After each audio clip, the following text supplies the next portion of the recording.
My girlfriend's friends set up a test where she'd pretend to break up with me. When she said, "It's over," I played along. Finally, now I can stop pretending I don't know about you and Mike. Her friends' shocked faces when they realized their test backfired spectacularly. I, 28 male, been with my girlfriend, 27, for about 2.5 years. We don't live together, which honestly saved my life in this whole situation. She has her apartment, I have mine. We'd been talking about maybe moving in together next year, but something always felt slightly off the past few months. Call it intuition, call it paranoia, whatever. Little things. Her phone always face down suddenly, being vague about her day, getting weirdly defensive when I asked basic questions about work. So last Saturday night, I'm at her place for what I thought was just a regular hangout. Her two best friends were there too, which wasn't unusual. They'd hang around sometimes before going out or whatever. I was sitting on the couch scrolling through my phone when my girlfriend suddenly muted the TV. "We need to talk," she said. Her voice was weird, rehearsed, almost, like she'd practiced in front of a mirror. I looked up. Her two best friends were watching me like hawks. One had her phone out, angled toward me in that not-so-subtle way people do when they're recording. The other was literally leaning forward like she was about to witness a car crash, eyes wide with anticipation. "Okay," I said slowly, already feeling something was off. "I've been thinking a lot lately, and I think we should break up. It's over between us." Dead silence. I looked at her face, then at her friends. One was biting her lip to suppress a smile. The other's eyes were darting between me and my girlfriend, like she was watching a tennis match. Phone still pointed right at me. And suddenly, everything clicked into place. See, here's what they didn't know. I'd already seen the group chat. About 3 weeks ago, my girlfriend left her laptop open at my place while she showered. A notification popped up from their group chat. I wasn't trying to snoop, but the preview said, "The test will show if he really loves her." And yeah, I clicked. Call me paranoid, but that's not something you just ignore. They'd been planning this for weeks. Her friends had convinced her that real love means a guy should fight for you, cry, beg, make dramatic declarations. They wanted to stage a fake breakup to see how I'd react. If I got emotional and desperate, I passed their little test. If I stayed calm or accepted it, I was clearly not that into her, and she should dump me for real. Toxic? Absolutely. But that's not even the worst part. While scrolling through that chat, I found something else. Messages from 2 months back. My girlfriend venting about how her coworker had been flirting with her. Her friends encouraging her to explore her options and see what's out there. Screenshots of texts between her and this coworker that were definitely not work appropriate. Messages about how he gets her in ways I don't. Plans to meet up just for drinks that she never mentioned to me. Him calling her beautiful. Her responding with heart emojis. I'd spent the last 3 weeks quietly piecing things together. Noticed she'd been working late more often, at least twice a week now. Her phone always face down, never left unattended. New passwords on everything. She'd started dressing differently for work too. Better makeup, nicer outfits. I didn't confront her because I wanted to be sure, and honestly, I needed time to process what I was feeling. So when she hit me with the fake breakup, I saw my opportunity to end this on my terms. I put down my phone, looked her dead in the eyes, and said with genuine relief in my voice, "Oh, thank God. Finally. Now I can stop pretending I don't know about you and your coworker." The silence that followed was deafening. You could have heard a pin drop. Her best friend's jaw literally dropped. The other one fumbled her phone. My girlfriend's face went from smug confidence to absolute terror in about half a second. The color just drained right out of her face. "What?" she stammered. "Yeah, him. The one you've been meeting up with after working late. The one sending you those texts about how he can't stop thinking about you, how you're the most beautiful woman in the office. That guy." How do you even? Doesn't matter how I know. What matters is I know. So yeah, if you want to break up, I'm honestly relieved. This saves me a really awkward conversation I've been dreading. I stood up, grabbed my jacket from the chair. Her friends were frozen in place. This was not the script they'd written. They wanted tears. They wanted begging. They got calm acceptance and a bomb nobody saw coming. Wait. Her best friend jumped up, waving her hands. This was just a test. She wasn't really breaking up with you. It was supposed to see if you'd fight for her. I laughed, actually laughed out loud. A test? You're telling me my girlfriend of 2.5 years just fake dumped me to see if I'd cry and beg? And you think that's the issue here? My girlfriend started crying.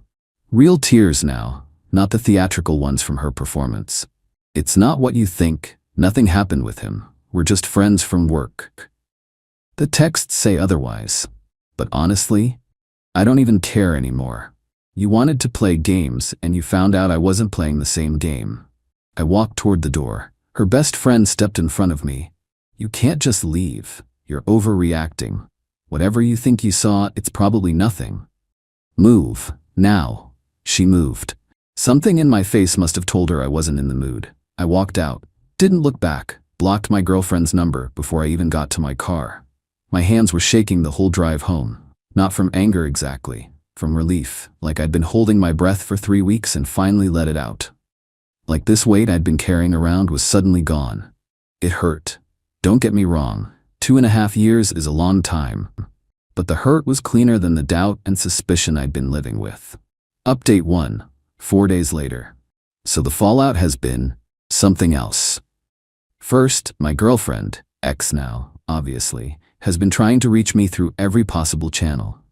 Since I blocked her number, she's been using her friends' phones, her mom's phone, her cousin's phone, random numbers I don't recognize. I've blocked probably 15 different numbers in 4 days. The voicemails range from sobbing apologies to angry accusations. Some highlights. Baby, please. It wasn't what it looked like. Just call me back. You're being so immature right now. I can't believe you're throwing away 2 years over nothing. This is emotional abuse. You know that, right? Silent treatment is abuse. My personal favorite was her best friend calling me a psychopath for manipulating an innocent test. Like I was the mastermind here somehow. The mental gymnastics these people do is truly Olympic level. Gold medal performance. Her other friend sent me a long text, I'm talking like 12 paragraphs, explaining that the whole test was scientifically designed to measure emotional attachment and that my cold reaction proves I never loved my ex anyway.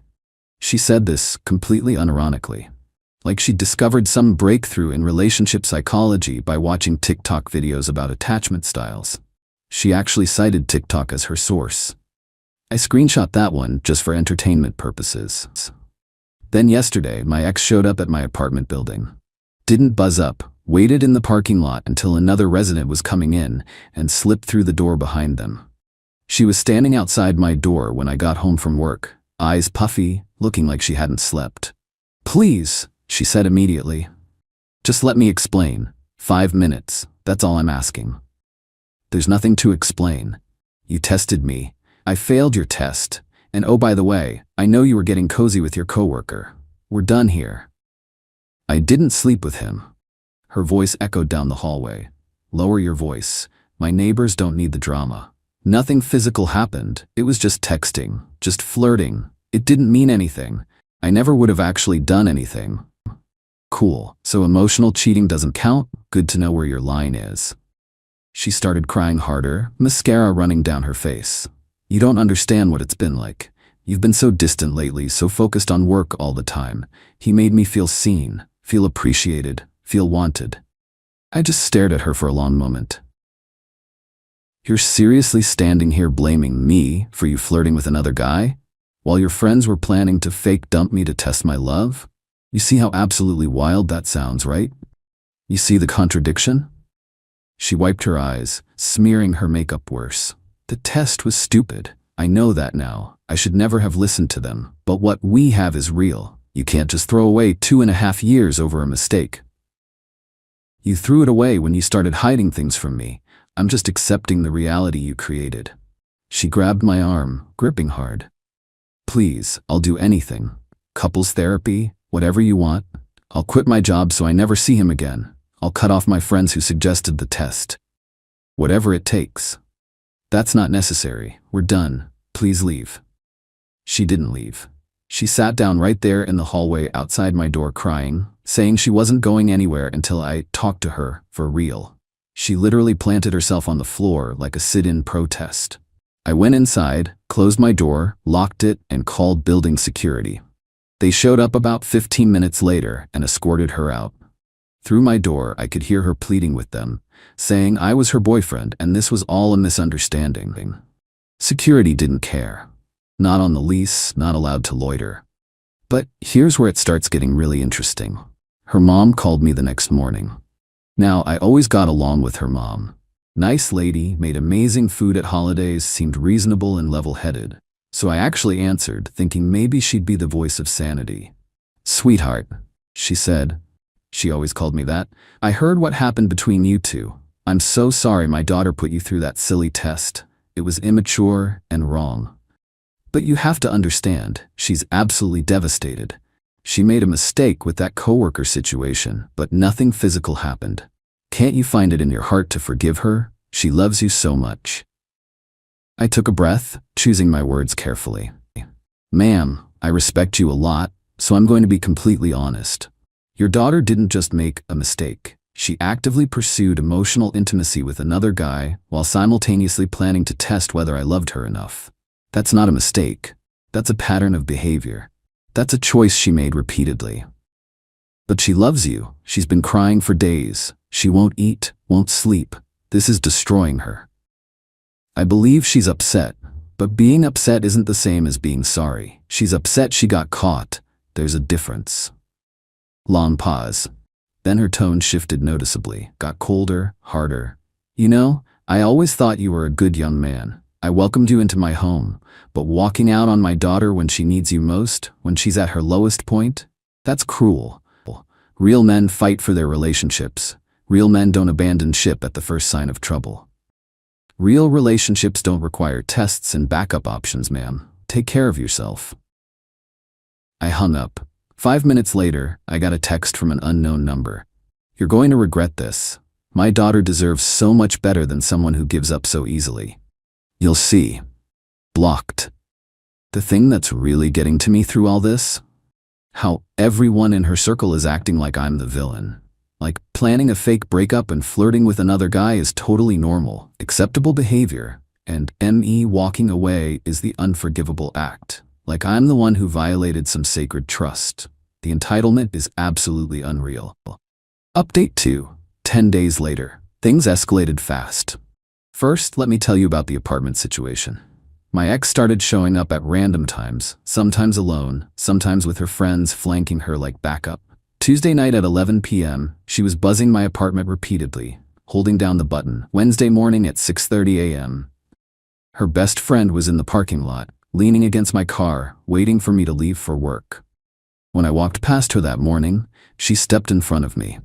"You know she tried to hurt herself, right, because of you?" I stopped cold. "Is she okay?" "Oh, now you care, now you're concerned?" "Is she okay?"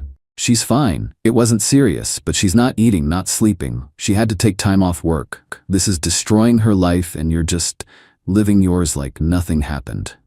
If she's struggling with her mental health, she needs professional help, not me taking her back. That's not gonna fix anything. You're heartless. 2.5 years together and you just shut off all your emotions? Like a robot? Like a machine? What is wrong with you?" I processed my emotions when I found out she was getting close to another guy. I had 3 weeks to come to terms with everything before your little test. What you saw at her apartment wasn't me shutting off. It was me being done. She had no response to that. Just stood there, opening and closing her mouth like a fish. But the dirty tricks were just getting started. 2 days later, I got a call from my landlord's office. Someone had filed an anonymous complaint claiming I was running an illegal business out of my apartment, that there was excessive noise at all hours, and suspicious visitors coming and going. The landlord knows me pretty well. I've been a quiet, reliable tenant for 3 years. He said he didn't believe any of it but had to follow up due to building policy. I asked if the complaint included any specific details. He said it mentioned possible drug activity and concerns from multiple neighbors. Drug activity. These people were actually trying to get me evicted. I explained the situation to my landlord. Messy breakup, ex-girlfriend and her friends not handling it well. trying to make my life difficult. He said he'd note it in the file and not to worry unless something concrete came up, but to let him know if anything else happened. Then came the friend group warfare. My ex and I have some mutual friends from when we first started dating, people we'd both hang out with at parties and gatherings. She got to them first.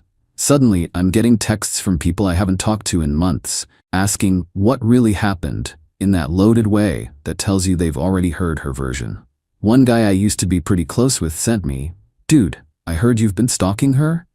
Going through her phone and laptop? That's pretty messed up if true." I replied with a brief explanation of what actually happened.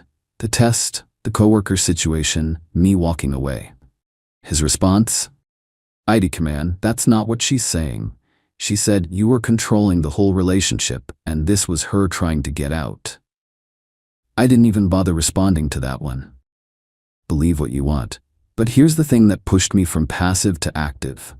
I found out through a coworker, who happened to know someone at my ex's company, that she'd been telling people at her office that I was stalking her, and she was afraid for her safety. She was building a narrative, creating a paper trail of me as the bad guy, just in case. That's when I decided to stop playing defense. My response: Step 1. I documented everything obsessively. Every voicemail saved to my cloud, every text screenshot and organized by date, every instance of her or her friends showing up at my apartment, logged with times and descriptions. The fake complaint to my landlord, noted and filed. I created a detailed spreadsheet like I was building a legal case because I realized I might need one. Step 2. I contacted a lawyer. Not a friend who knows law stuff, an actual attorney who handles harassment cases. I explained everything, showed him my documentation.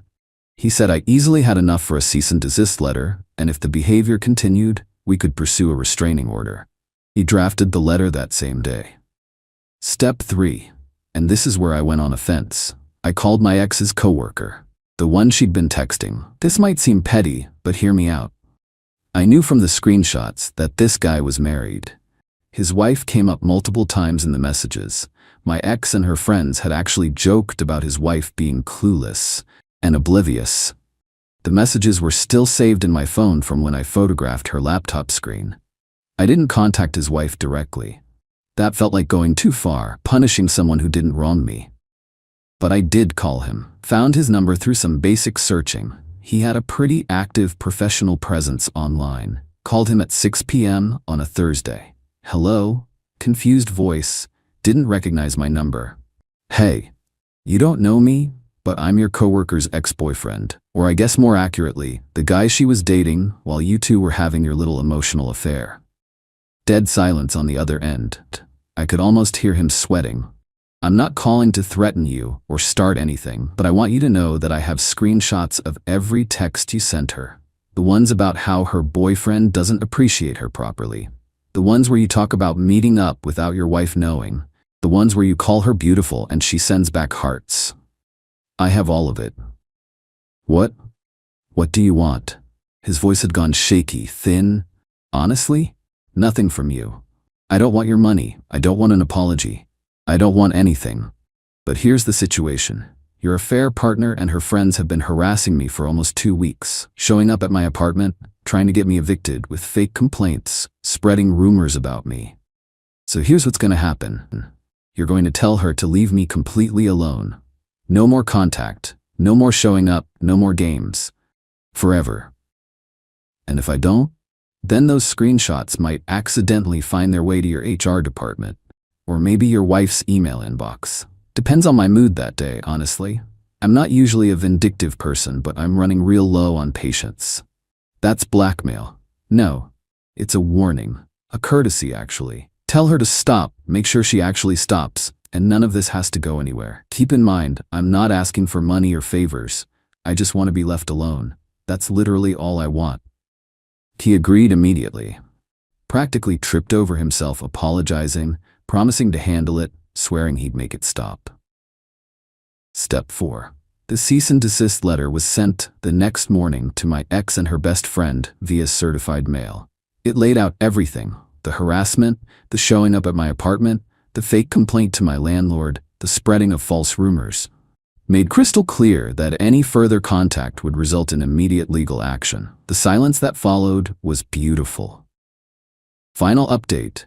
3 weeks later. It worked. The harassment stopped almost immediately after my call with the coworker and the cease and desist delivery. I don't know exactly what he said to my ex, but she went from constant contact attempts to complete radio silence within 24 hours. Her friends stopped showing up. No more anonymous complaints. No more mutual friends reaching out with loaded questions. I finally had peace. But of course, there was one last gasp of entitlement. There always is. My lawyer called me last week. He'd received a letter from an attorney representing my ex. She was demanding 1. $5,000 for emotional distress caused by my harassment campaign against her. 2. Deletion of all screenshots and documentation I'd gathered. 3. A written, signed apology for defamation. 4. Assurance that I would never contact her coworker again. I actually laughed when he read it to me. The audacity was almost impressive. My lawyer's response was short and devastating. He pointed out that she had been the one showing up at my residence, not the other way around. The anonymous complaint to my landlord constituted harassment. I had documented evidence of her attempting to damage my reputation. Truth is an absolute defense against defamation. Her own text messages proved the emotional affair. Any lawsuit she filed would require discovery, which would expose all of those messages to public record, including to the coworker's wife. We never heard from her lawyer again. Guess they advised her to cut her losses. But the real fallout came from the coworker situation. Remember how I said I didn't contact his wife? Well, I didn't have to. About a week after my call with him, my ex apparently confronted him at work. Loudly. In front of other employees, accused him of throwing her under the bus and choosing his wife over her, and a bunch of other stuff that made it very clear to everyone within earshot what had been going on between them. HR got involved immediately. Investigation launched. Turned out their company had a pretty strict policy about workplace relationships, especially when one party is married. Also turned out this wasn't his first time doing something like this. There had been complaints before, but nothing concrete. He got fired. Officially for creating a hostile work environment, but everyone knew the real reason. My ex, she didn't get fired, but she got put on a performance improvement plan and was apparently so humiliated she quit 2 weeks later. Couldn't handle walking past people who all knew what she'd done. I only found out about all this through the grapevine, my coworker who knows people at her company. I didn't seek this information out, but I'd be lying if I said it didn't feel like some kind of cosmic justice. Where everyone ended up, my ex moved back in with her parents, unemployed, humiliated, and from what I hear, her friendships are strained because the people who pushed her toward the test feel guilty and she resents them for it. The whole friend group that planned this has apparently fractured. Turns out shared guilt doesn't bring people together. The coworker's marriage survived, barely, but they're in intensive couples therapy and apparently sleeping in separate rooms. His career took a major hit. Getting fired for workplace misconduct in a relatively small industry doesn't exactly open doors. Her best friend, the one who masterminded the test, actually blocked me on everything after receiving the cease and desist. Like somehow I was the aggressor. The lack of self-awareness would be funny if it wasn't sad. Her mom apparently told mutual acquaintances that I destroyed her daughter's life and that she always knew there was something wrong with me. People who actually know the situation have been pushing back on that narrative, but she's sticking to it. Some people would rather be wrong than admit they were wrong about someone. As for me, I'm doing okay. Not great, but okay. Genuinely okay. 2.5 years is a long time to be with someone. Even knowing everything I know now, there are moments I miss her. Miss what I thought we had, anyway. The good times were real, even if the foundation was rotting the whole time. I've been spending more time with my actual friends, the ones who heard the whole story and responded with, "That's insane, are you okay?" instead of, "Well, maybe you should have fought harder for her." My sister has been great, calling every few days to check in. My mom sent me a care package with my favorite snacks, which was both sweet and a little embarrassing at 28. I'm not dating yet. Haven't even opened a dating app. Don't really have the energy or the interest. Maybe in a few months, maybe longer. For now, I'm just enjoying the peace, the quiet. No more tests, no more checking if my girlfriend's phone is face down. No more wondering why she's working late again. No more gut feelings I have to ignore to keep the peace. The thing I keep thinking about is how close I came to never knowing. If I hadn't seen that laptop notification, if she'd been just a little more careful, I would have failed their stupid test. I would have begged and cried and fought for us like they wanted. And she would have stayed, feeling validated while continuing whatever she had going with her coworker. I would have been the fool who proved his love while she kept her options open, and I never would have known. So yeah, thank God for laptop notifications and terrible timing. Some people have asked if I regret how I handled things, if I would do anything differently. The answer is mostly no. I don't regret walking away. I don't regret the documentation or the cease and desist. I don't even really regret calling her coworker. That was just returning serve after they tried to get me evicted from my own apartment. The only thing I might have done differently, left sooner. The moment I saw those texts 3 weeks before the test, I probably should have just ended it then. Instead, I sat with the information, processed it slowly, gave myself time to be absolutely sure. But that delay meant 3 more weeks of pretending everything was fine. 3 more weeks of lying next to someone who was lying to me. That was exhausting in a way I'm still recovering from. Lessons learned. Trust your gut when it's screaming at you. Document everything when things go sideways. And when someone shows you who they really are, especially through their friends and the company they keep, believe them the first time. Don't wait for a second demonstration. To anyone reading this who's going through something similar, you deserve better than being tested. You deserve better than being someone's backup plan while they explore other options.